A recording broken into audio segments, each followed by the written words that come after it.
Hello, ladies and gentlemen. What is up? NYTF31 here, Madden 20, playing with the Indianapolis Colts. Going to do a little bit of Andrew Luck appreciation.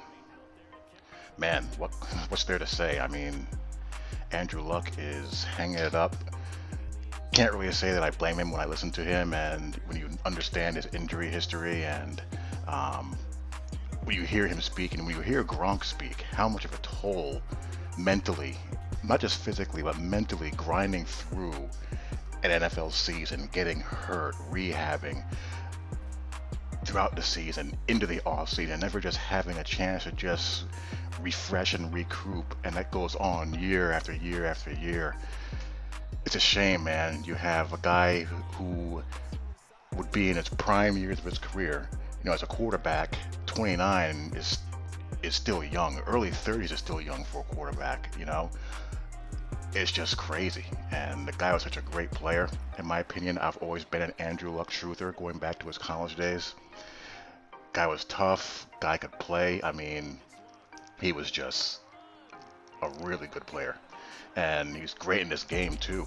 I mean, the Colts in this game are like a lowercase version of the Chiefs offensively. They got a lot of speed in some places. Got some good backs. Luck here on the read option keep, and here I'm running my custom Art Briles themed spread playbook. You've seen me lab this on stream against future CFM opponents or CFM members, and also I was fooling around with it in online Regs, just trying the different versions of it and just trying crazy stuff. I made a really tiny version, I made a really big version, and somewhere in between. And then the way I would work out, just to try to see what plays I liked. Like I'd go into some games and I'd purposely run like 3 or 4 plays, and kind of tweak from there. But anyhow, when this is done, I'll let you guys know. But it's close to being finished.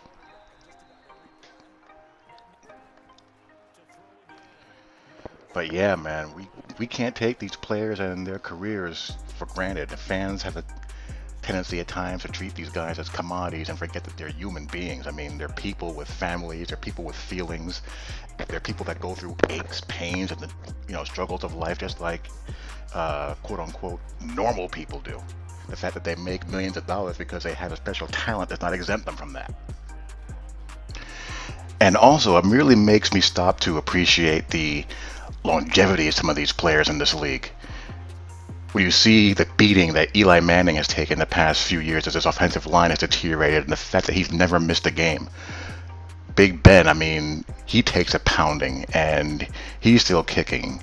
Cam, he gets his tail kicked every single week, and he doesn't get the benefit of the calls that a lot of quarterbacks get because he's such a big guy who runs like a running back. Tom Brady kicking it at 40 plus and shows no signs of slowing down. Philip Rivers still, churning it out. Drew Brees. Out of all those guys I just mentioned, I think Brees shows the most concessions to age, but he's still, kicking it. It's really impressive. And, I kind of wonder if early retirement like this, guys retiring in their late 20s and they hit their 28, 29, and then in their year 30 year, I think we'll be seeing more of this. If you're beat up and you've made the bulk of your money, whether guys will just end up calling it quits. And we've seen it with Patrick Willis, we've seen it with Calvin Johnson, and we've seen it with one of the best quarterbacks in the league. We've seen it with one of the greatest tight ends of all time. The game is just such a physical game, and guys keep on getting bigger and faster. It begs the question, there's only so much you can do safety-wise. Is this going to become more of a trend? Or are these just anomalies? I mean, only time will tell. But anyhow, this first game, I'm playing the Jets 21-14. And next game, speaking of Drew, here we are playing the Saints.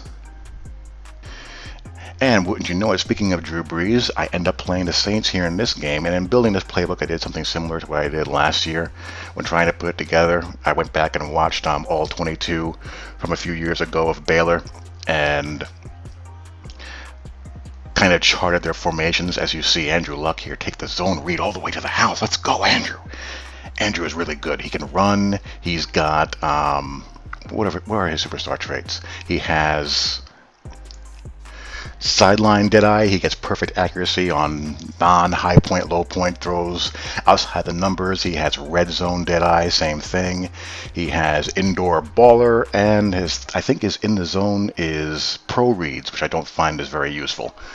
But be that as it may, his abilities are great. He can throw it. He's got good arm strength. He's got good accuracy. He can run. He's just really, really good. But anyway, I went back and looked at all 22 and brushed up on some reading as far as how their scheme works and what their core concepts are. And, in Madden, you only have so much of that, so I just had to replicate the formations as best I could. And, play concept-wise, it's a very simple offense that they run. It's inside zone, shotgun power, package play, RPO, quick screen, alerts, 4 verticals, switch concepts, choice routes, quick slant, and that's pretty much it. That's their entire offense. It's a half field read, reading 1 or 2 defenders, and throwing to guys in maximum splits in space. I think the spread sets in general, A-Dub did a pretty good job a couple years ago of widening the splits of the spread formations to make base align a little bit more at least closer to being obsolete. It's not quite dead yet. You guys know I have a burning hatred for base align. It's not nearly as annoying as it has been in years past, but it still shows some traces of that old base align nuisance of being able to cover ground that you shouldn't. But the RPO game, I think, has greatly reduced that. If we can get to a point where receivers aren't bogged down by legacy zone chucks and some sluggish movement on their routes here and there, I think it would kill base align for good. I mean, the route running is a little bit smoother in general, but there's still some legacy stuff that I've gone over that really needs to be fixed to really put the final nail in the coffin of base align. And I will not stop that crusade until it's done. But anyhow, yeah, their offense is not that complicated. It's all about tempo, spacing, and box count. Now in Madden, you gotta kind of improvise with stuff. I don't have access to the run and shoot plays to add to a custom playbook as far as the full switch series, and I don't have any of the choice plays, so I kind of had to complement the RPO, zone read, 4 verts, and other stuff with spread West Coast concepts that they don't really run, but you kind of have to have it in order to have a functional playbook that go right down the seam. Here's a great throw. Eric Ebron, let's go. Like I have your shallow cross, which everybody runs. I mean, every system runs shallow cross. I have hitch seam. I have a lot of Mills concepts. I have Texas, deep comebacks, kind of to replicate the vertical stems, because again, you don't have the choice route, so you have to put different variations of these plays in order to get what you need. And plus, you have to add more formations that you like, because there's not a lot of formation overlap in the game. Like I have something like 5 spread sets in this game, because you can't add all the plays that you want in one spread set. Spread has different plays than spread Y slot, which has different plays than spread Y slot offset, which has different plays than spread Y flex. It's insane. I don't know why they do that. It drives me nuts. But anyhow, it is what it is. So I have something like 23 formations and 250 plays. So about an average of 12 plays of formation or so, which is plenty. But you saw there, the moment I catch him in a misalignment, in comes the RPO action, and you get gashed. So 28-21, trying to put this game away. Malik Hooker actually does a great job of breaking on the ball there from the deep middle, which is a pleasant treat when that happens. We get the user pick there, and we will get the W. Did some experimenting there. I wanted to see if the spotlight feature worked. A couple of times he had Mike Thomas going down the seam open. When I knew he was going to go there, I just wanted to see if spotlight worked, and it does not. So keep that in mind if you try to use it and you're wondering why it's not doing anything. So there you go.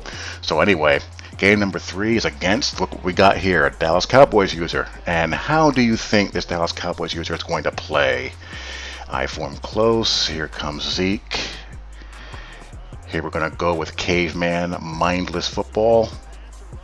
He actually throws here on 4th and inches, and I'm just out of position there. Went to the underneath route. I thought he'd be breaking over the middle, but he does not. So he actually threw the ball there, but we're going to be promptly back into I-form close. And all these jokers want to do, they're just hoping to get lucky with an arm bar or a bad pursuit angle or something. You know, they just mindlessly slam the ball into a 9-man box, hoping that they can gain yards and expecting to, which is just insane. There, again, you get a bad pursuit angle and that happens. All it takes is one of those during a drive and there's no one there. 9 men in the box or no. So back on offense, you know, he's trying to do the old base a line, pinch the middle and shoot out with the backer, which does not work quite as well as it used to. You can throw it over his head down the seams. I really like that you can snap throw down the seam this game. This play I'm probably going to have to junk. It's just way too slow. That toss play out of that Y offset, HB offset. Go back over the sideline. Again, being stubborn with his alignments. Now he's going to start getting over aggressive, which opens up a nice little lane there. His user safety came crashing down. Now we run a zone read. Again, he comes crashing down. No one's there. We don't sell out there. We just slide on the ground and we punch it in the next play. So 7-7 game. That's what the spread ISO offense is all about. Isolate guys in space one-on-one, take shots out in the field one-on-one, give you a favorable box count, run zone read or inside zone or power read. If they miss a line, run RPOs wide. That's the entire offense. Back to Zeke ball. Zeke almost pops out. End of the half. The old motion bunch wheel. Does not catch it inbound. Well, he does catch it inbounds, but time runs out. So, you know, you see what you just saw is the extent of his offense. There, DeMarcus Lawrence gets us. Got to live with that. Can't complain. Just got to be aware of it. He's starting to send 5 now, so we can't really double team him. Got to keep the back end to block, which we do. We go for it there on 4th and long because I don't have any respect for this guy. He's not going to beat me playing like this. It's just a matter of time before he does something that will generate a turnover. I just don't feel like, you know, you get into a game and you play a guy, you feel him out, and you know he's not going to win. It's just a matter of how annoying the game's going to be.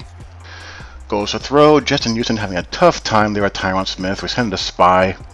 And Justin Houston will, as will most guys who are matched up against Tyron Smith, now that the linemen have abilities. And you got Zach Martin down there too. So the Cowboys line is juiced the hell up.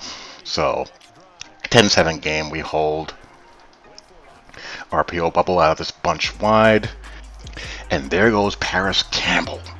Paris Campbell is really fast. Between him and T.Y. Hilton, he got a lot of speed, and Devin Funchess is not that bad as far as Madden wide receivers go for, you know, CFM and Regs.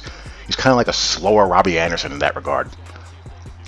Can spec catch, can catch the ball in traffic halfway decent. Big body, can jump, not too bad. That's got to be an INT. What do I tell you about these Cowboys users and their reads in the passing game? They're non-existent. So back to this mess here, and now he's going to runs a corner out there with Witten. The safeties, you know, he's playing match quarters. That's going to roast him. Their defense is not that good. You have Justin Leonard there. The linebackers are pretty fast, but they're not great in coverage or at anything other than running. The corners are meh. They can actually play some press coverage. They have good press ratings, but their man coverage ratings are not that good. So if they ever get beaten off a press, there's going to be separation there, and their zone's not that great. Malik Hooker's okay. He's pretty decent in the game, but overall the defense is not that great. So 17-14 game. Here comes the psychotic blitzing segment of our programming. Keep 3 guys in, or we tend to only 3 guys out rather. We max protect there. We put the tight end on a block and release route, and we keep him in. That gives us our protection, and we hit the sideline comeback. Gonna run the ball here. Marlon Mack has some wiggle to him. We run a lot behind Quentin Nelson, who's a hoss in his own right, as we all know. And we're just trying to systematically advance the ball down the field. He's being way too aggressive. Again, running behind Q's side.